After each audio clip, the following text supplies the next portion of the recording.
saya Octavia Busiananda dengan NIM channel 22022. Di sini saya akan mempresentasikan materi tentang teknik penulisan ilmiah dan karya ilmiah sebagai mata kuliah teknik penulisan tugas akhir yang diampu oleh Bapak Dr. Wirmi Eka Putra, SE, MSI, AK. Pengertian penulisan ilmiah. Tulisan adalah yang digunakan untuk menyatakan sebuah karya tulis yang disusun berdasarkan tulisan, karangan, dan pernyataan gagasan orang lain. Orang yang menyusun kembali hal-hal yang sudah dikemukakan orang lain itu disebut penulis. Ilmiah berarti bersifat ilmu atau memenuhi syarat atau kaidah ilmu. Sedangkan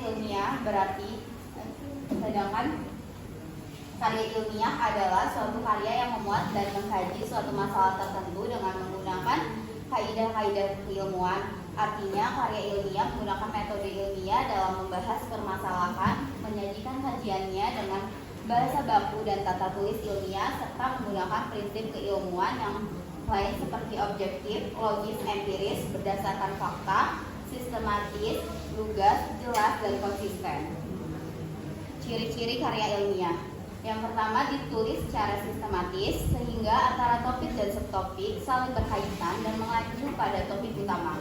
Yang kedua, ditulis berdasarkan penalaran yang logis sehingga apa yang ditulis oleh penulis sesuai dengan akal sehat.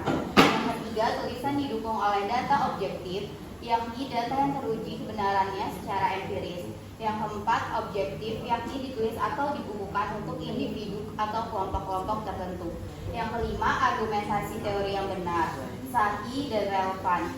Yang keenam, mengaitkan argumentasi empiris dengan argumentasi teoritis. Kode etik penulisan karya ilmiah itu ada 4. Yang pertama, jujur. Yang kedua, hindari plagiat. Yang ketiga, meminta izin kepada pemilik bahan apabila bahannya dimasukkan. Yang keempat, data informasi harus dirahasiakan. Tujuan penulisan karya ilmiah. Yang pertama, sebagai wahana melatih mengungkapkan pemikiran atau hasil penelitiannya dalam bentuk tulisan ilmiah yang sistematis dan metodologis.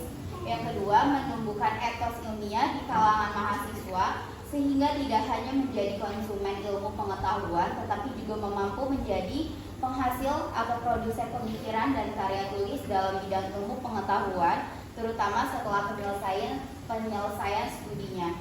Yang ketiga, ada karya ilmiah yang telah ditulis itu diharapkan menjadi wahana transformasi pengetahuan antara lembaga pendidikan dengan masyarakat atau orang-orang yang berminat membacanya. Keempat, melatih keterampilan dasar untuk melakukan penelitian. Perencanaan penulisan karya ilmiah. Yang pertama, ada pemilihan topik. Menurut Zulmietri, kegiatan yang mula-mula dilakukan jika akan menulis suatu karangan ilmiah adalah menentukan topik. Yang kedua, ada pembatasan topik. Setelah kita berhasil memilih topik yang memenuhi persyaratan, langkah kedua ialah membatasi topik. Yang ketiga, topik dan judul. Topik dan judul dimaksud dengan topik ialah pokok pembicaraan dalam keseluruhan karangan yang akan digarap, sedangkan judul adalah nama, titel, atau semacam label untuk suatu karangan. Teknik penulisan ilmiah itu ada 5. Yang pertama, teknik menulis. Yang kedua, ada notasi ilmiah. Yang ketiga, ada kutipan langsung. Yang keempat, ada kutipan tidak langsung. Yang kelima, ada kutipan 40 kata atau lebih. Yang keenam, ada kutipan yang sebagian dihilangkan. Pengertian laporan ilmiah. Menurut Fauzi dan kawan-kawan, laporan merupakan bukti bahwa telah diadakannya suatu kegiatan.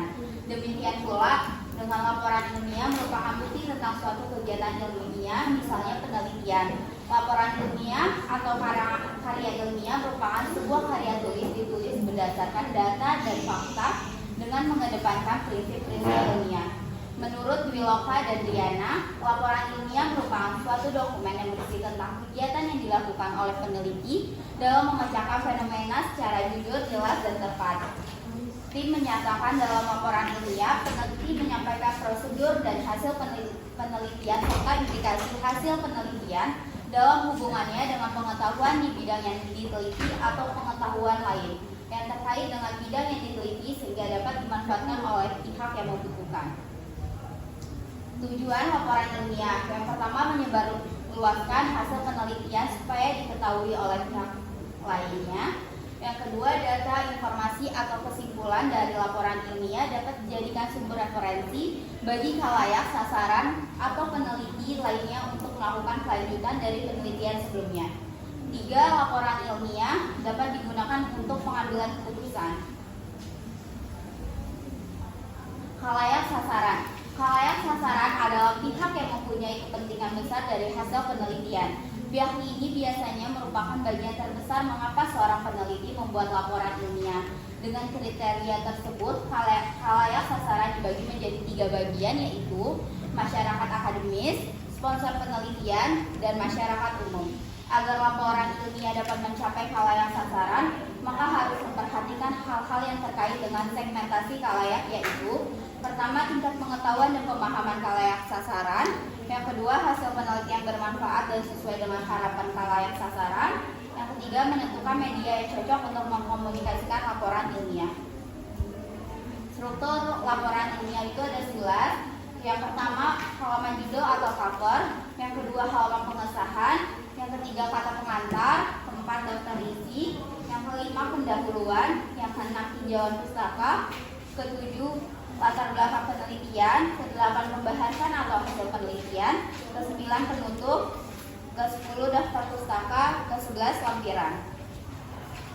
Etika penulisan laporan ilmiah. Peneliti harus memperhatikan kode etik dalam penulisan laporan ilmiah dari saat perencanaan, melaksanakan sampai dengan menulis laporan ilmiah.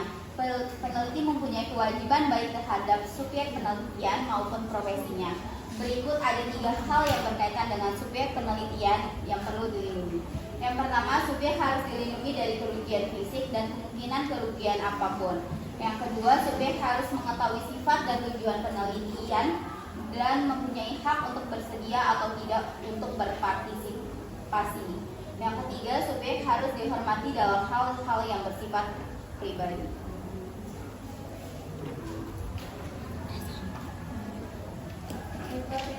Baiklah, saya akan membaca kesimpulan dari materi yang telah saya presentasikan.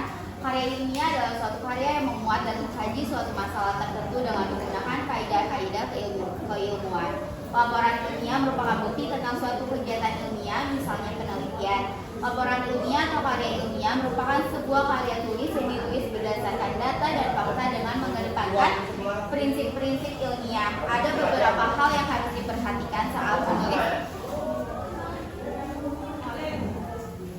Ada beberapa hal yang harus diperhatikan saat menulis artikel ilmiah, yaitu yang pertama, tentukan tema artikel. Yang kedua, menuliskan gagasan pokok secara jelas. Yang ketiga, tulis paragraf penutup artikel yang kuat. Yang keempat, lakukan penyuntingan. Yang kelima, tulis isi secara sistematis. Yang keenam, pahami bahasa penulisan. Yang ketujuh, buat paragraf penulisan. Yang kedelapan, buat paragraf pembuka yang menarik.